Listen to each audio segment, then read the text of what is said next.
लोगों ने कहा कि इमरान खान तुम्हारी जान को खतरा है, बैरूनी साजिश भी अंदरूनी भी।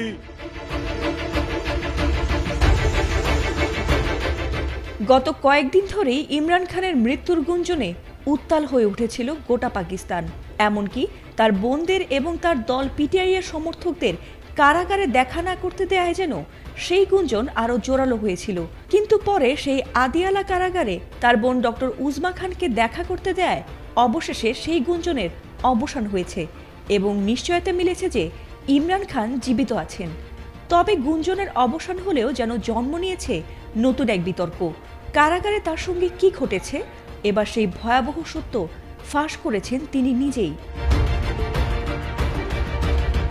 এর আগে মঙ্গলবার কারাগার থেকে ভাই ইমরান খানের সঙ্গে দেখা করে ফিরে উজমা জানিয়েছিলেন যে তার ভাই তাকে স্পষ্ট করে বলেছেন কারাগারে তিনি মানসিক ও শারীরিক নির্যাতনের মধ্য দিয়ে দিন কাটাচ্ছেন।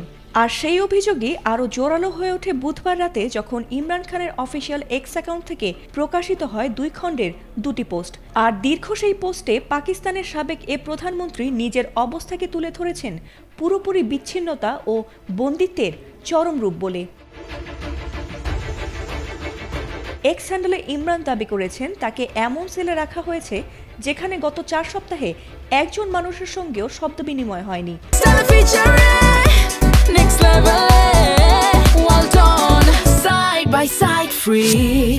এমনকি কারাগারের নিয়ম অনুযায়ী যেসব মৌলিক সুবিধা তাকে দেওয়ার কথা সেগুলো কেড়ে নেওয়া হয়েছে।